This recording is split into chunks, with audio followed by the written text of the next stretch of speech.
Welcome to the Broken Phoenix podcast. I'm your host, Zach Allen. This is episode number 2. I titled it The Support System. Before we get into this episode, I want to give thanks to everybody who supported this podcast. Many people shared my podcast on social media and my post, putting it out there. I'm overwhelmed by the response that I got from people. Some of the people I haven't heard from in a long time, from high school to undergrad and college to graduate school, everything. I had a bunch of people reach out to me and they're willing to come on the podcast and be interviewed and talk about their experiences, their trauma a little bit, and how they kept slaying the dragons and kept on winning. And I'm appreciative of that. I thank all of you. Those that reached out to me, I had people reach out to me to some very dark things that you would never guess that they went through. They messaged me on Facebook Messenger, Instagram, all that bullshit. But I'm very appreciative that they did, because that's the point of this podcast, to show that we're all human and we all go through some shit. So I want to thank all of you that reached out to me. I want to thank all of you that shared the post and the podcast to try and reach more people, because that's the goal, is to help a bunch of people throughout this process. And also, again, for me. First and foremost, I want to define support systems. Yes, I'm going to be that nerd. Merriam-Webster defines a support system as a network of people who provide an individual with a practical or emotional support. I don't know where I'd be without these people in my life, man, to be honest. These were my go-to people from the start. Whenever shit started falling apart, going through trauma after trauma, these are the people I could always lean on. Marcus Aurelius says, "We should give to others like a vine gives grapes, or the bee makes honey." To serve other people without seeking the admiration or sympathy of others. The reward is deeper than trivial applause. The reward is better than thanks. The reward is to work with and for our fellow men and women in order to help our function. These people definitely helped my function throughout these last couple of years. It first started off as a triangle to me, but then quickly evolved into a square. And these are just metaphors that I put to it. I mean, it was my triangle of people, 3 people that were in my corner day in and day out. And then I had a 4th person come in and help me out in a different role. So I evolved it to my square. And they all play different roles. And I view it as I'm in the center with my children. And I got these 4 people surrounding me, helping me through everything.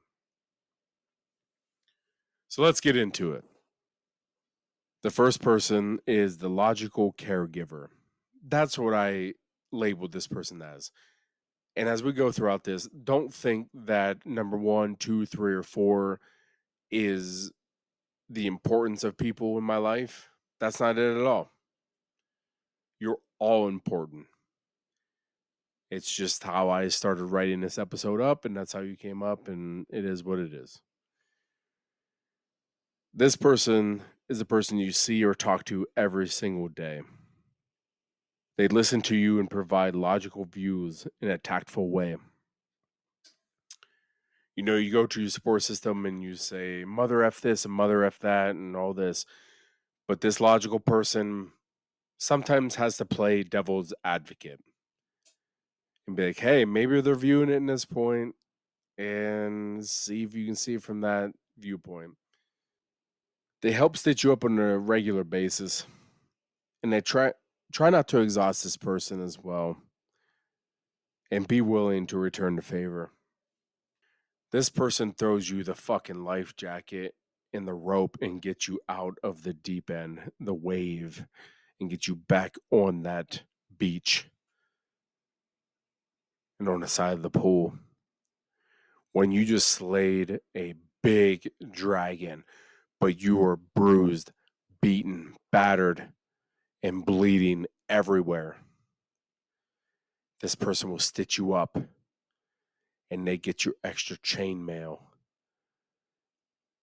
and they beat out the dents in your armor and they put it all back on you and they say, stand up and it's time to get out of it and let's keep pressing forward. That's that person. Every single day. So that person for me, thank you for putting up with my bullshit every single day and getting me out of the suck, getting me back into the fight, and not getting exhausted, even though when I know you were exhausted. You helped me a lot. Thank you. My second person is my advocate / defender. Once again, this is just a blueprint that I'm providing you with. This is not scientifically based. This is for me. And if it helps you, great. That's the goal of this. If you have 20 people, if you have 10 people, if you have 5 people, you have 2 people, 1 person, 4 like me, it doesn't matter. As long as you can assign people to different roles, that's what I'm trying to give you a blueprint for. The advocate or defender. This person is like your cheerleader. They have a way with words and know the right things to say at the right time. They send daily messages to you, even if it's just to say good morning. They'll always have your back, just like the first person. They're always going to build you up no matter what. Even when you're inner voice like me, on the Enneagram, I'm a number 1. Myers-Briggs, I'm an ESTJ. So I got this inner voice in me that is always hard, always holds myself accountable, says I'm not good enough. These are the people that say, hey, you are good enough. You're going to get through this. You're a great man and great father and everything else. Even when you doubt yourself. This person's so crucial in the fact that every day, at least for me, when I woke up throughout this divorce and other trauma, man, I would process like 7 times a day. I'd motherfuck the world. Everything's out of my control. I'm not to blame for this. I'm to blame for that, but not for this. It's unfair. All of that. This person's going to have your back and talk you off the ledge. In contrast, you have to help this person keep a level head as well, because sometimes they're going to be so defensive of you that they're going to want to cut somebody or key their car or do whatever else. Help each other out in that fact. But this person is just as valuable as number 1 and as the rest of them. So is number 1. Let's move on to number 3. Number 3 is the co-signer. With this one, I assign an emotion to it, and that's anger.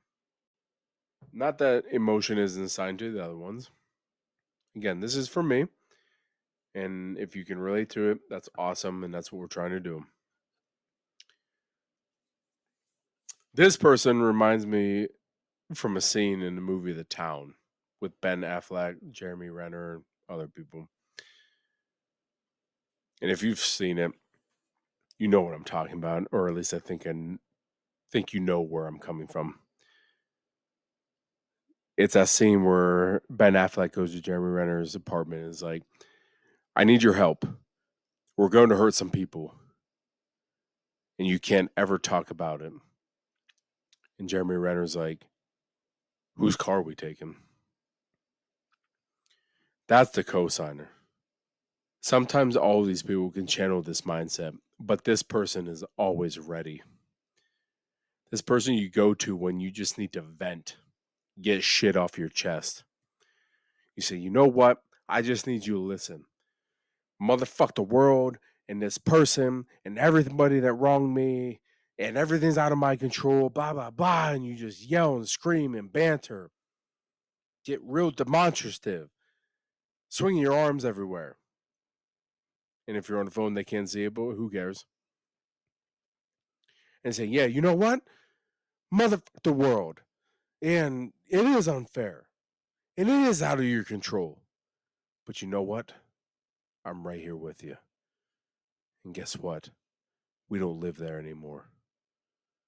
We're right now. And we're alive. Feel the anger, for sure. But we're going to move on. This one I relate to a little bit in the sense that with my athletes, anytime I feel that they're out of the ordinary, I'll tell them, come to my office, we can talk, sit down. And I'll say, before we begin, you can talk and say whatever you want. I have no problem. I'm for it. But do you want vent or feedback? And about 90% of them choose feedback. And I will give them the best advice that I possibly can give through everything I've been through. Sometimes they'll just say vent. And that's okay. So I'll let them just take it out on me, yell at me, scream, cuss, swear, whatever. Get it off your chest. Bad test grade. Your boyfriend broke up with you. Your girlfriend broke up with you. Doesn't matter. Your dog died. Grandma died. Parents, a friend, whatever. Get off your chest. Yell. It's cathartic.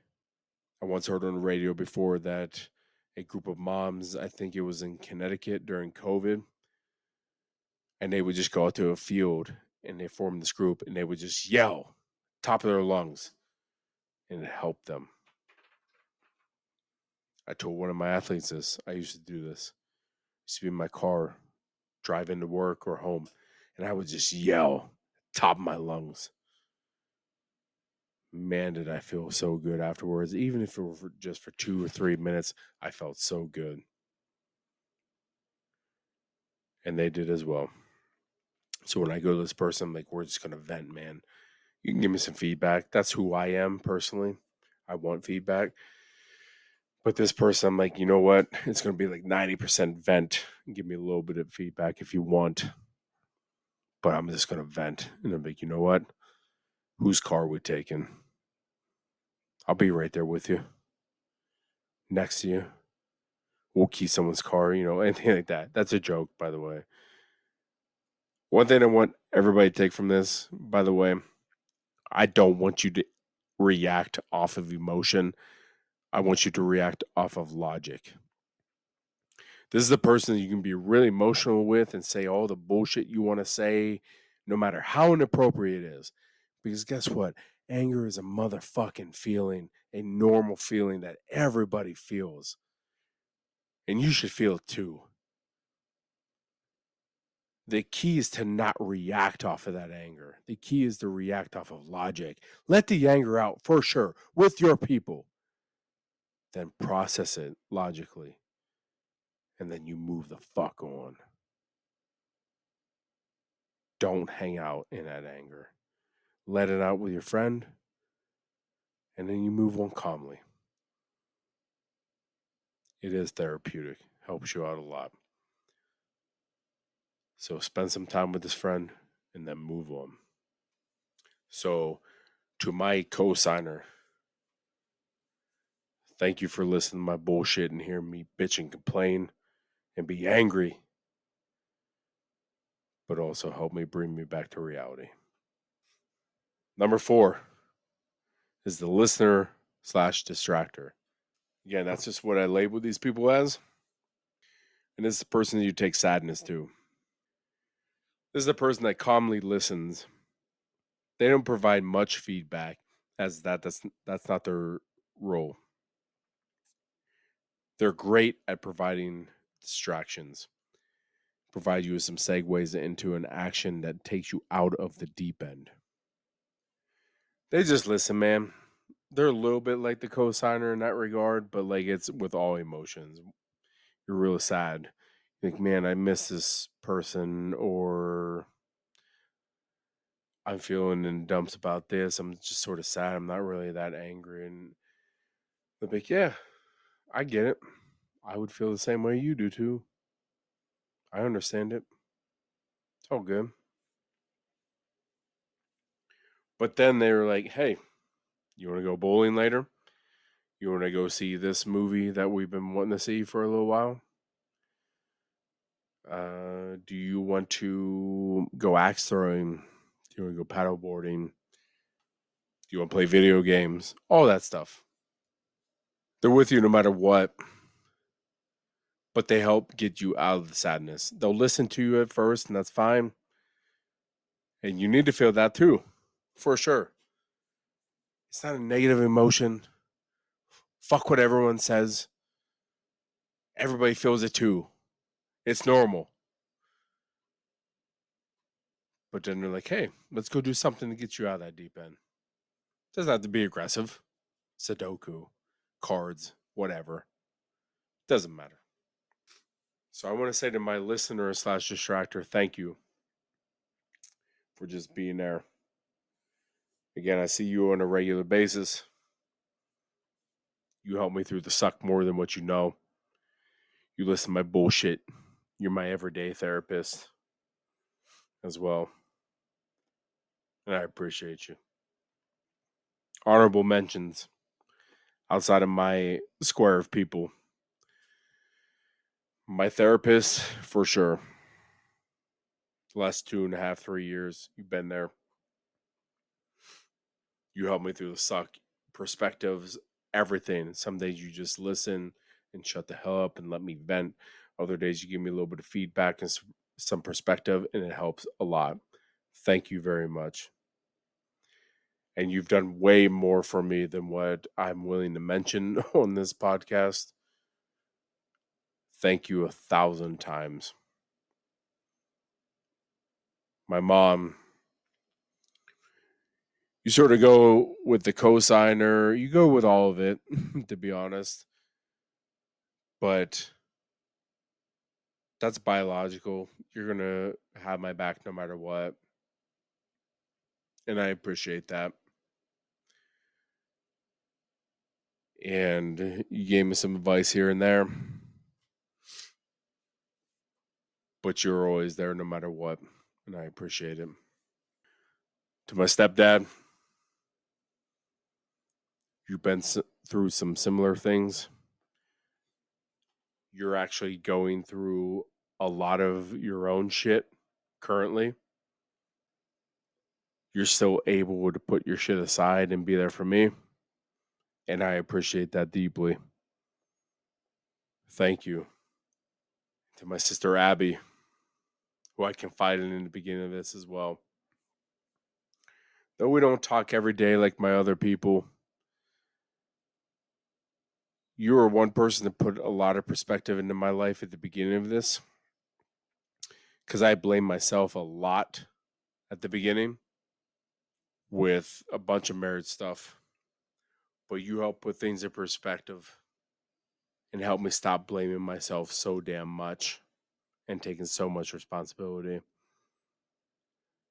So I thank you as well. I love all of you, and I thank you, and I will fucking be here forever throughout your lives as long as you need me. You know, throughout this process, I felt like I was a burden to people. And I think that's a stigma that a lot of people go through as well. As you're like, man, I don't want to sound like a fucking coward. I don't reach out to people and them judge me. Feel like I'm weak. And all the other synonyms associated with that. I'm not going to mention all that. But that's not the case, man. And that's the point of this podcast. Reach out to people. They're willing to help you more than what you know. Conversely, find that balance. Confide in people, and that's fine. But you also need to help your people out as well. Don't invalidate their trauma with your trauma.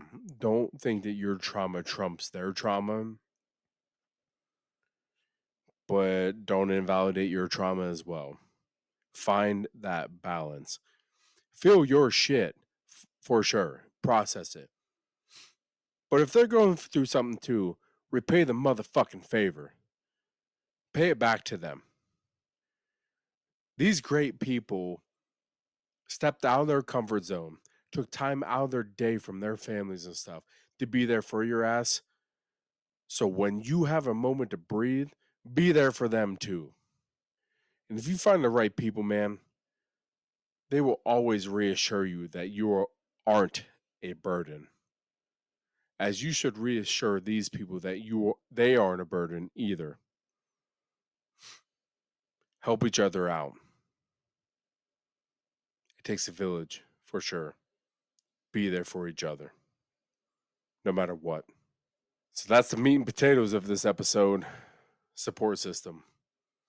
Again, I have 3-4 people and some honorable mentions and stuff too. You can have as many people as you want. I don't give a shit. But know that this podcast is here for you and trying to help you. And hopefully we laid some groundwork for you. Like I mentioned in the first episode, I want to end each episode with the Phoenix perspective. And this Phoenix perspective is called the Robin Williams effect. I'm going to give a shout out to Rochelle Royer Mann,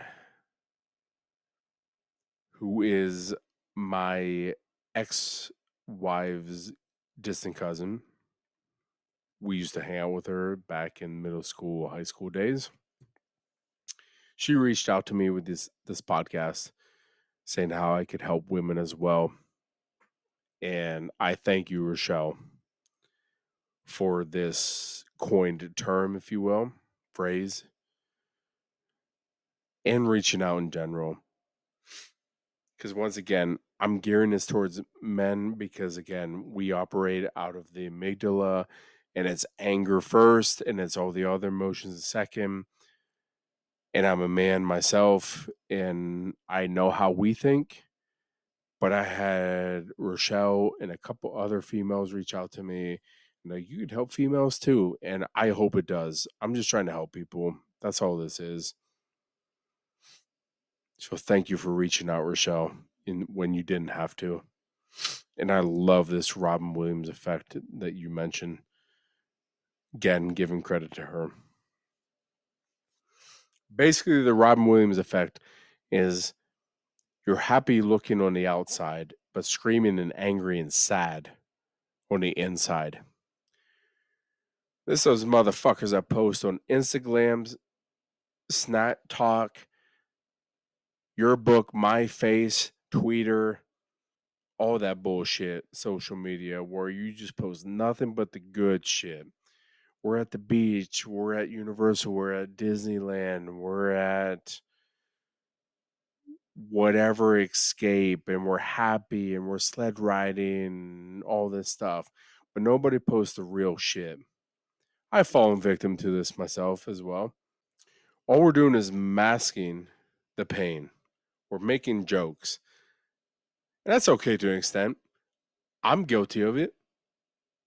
I mean, I tell people to laugh at my pain all the time. And it's fine. Like, to me, that's just my personality. Laugh at my pain. But to some people, that's not right. I like to use the phrase living a dream one nightmare at a time. That's what we're doing. A lot of us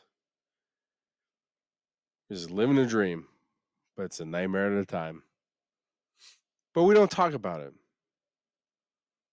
And I think a lot of us are scared to talk about it. And that's okay.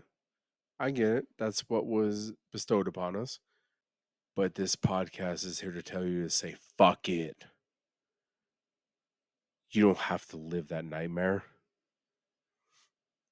You can still live the dream.